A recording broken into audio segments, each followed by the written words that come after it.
amidst this serious series of videos, as always, I guess it's the Shannon thing to have somewhat of a funny disclaimer that kind of ruins the mood. But that, hey, at the back of my first part 1 video, if you noticed, was my neighbor. Can't help it. So, continuing, I want to discuss artistic critics and how destructive they are. I wrote a poem my senior year of high school, and it was called Aesthetic Shrouds. They May Live to Write About You. And it was my very verbally aggressive and violent poem against artistic critics. I just have to read what I wrote. I think about these critics who know artistic devices, who know poetic devices, and have nothing to say, have no meaning to convey.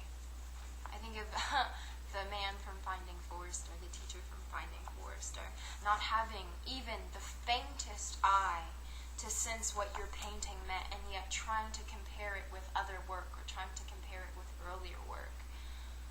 Vomitous, sickening.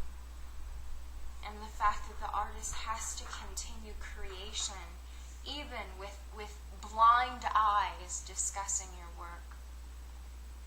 So I think that's the second isolation, is that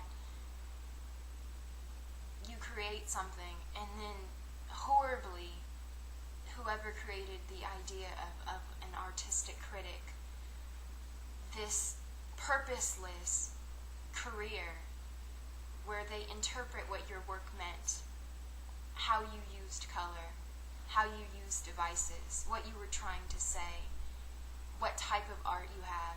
Just the whole thing is just ridiculous. And I know that leads to even further isolation, especially if they misrepresent what you said.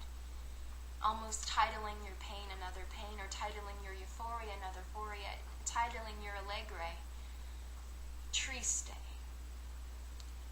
So that's the part 2 of the isolation of the artist, is finally after you accomplish whatever you wanted to create, then there's this someone else who has to find their way to attach something to your work, to staple it on it. The second thing is, as you're creating,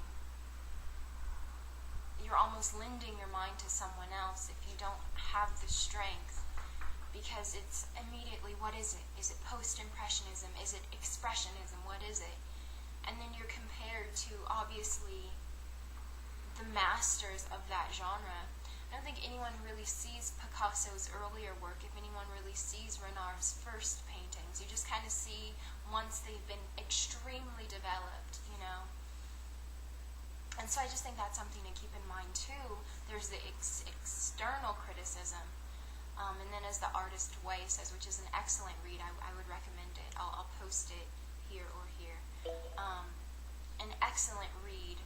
So you have the internal critic who's criticizing your work as you're creating it. So you have these two external forces.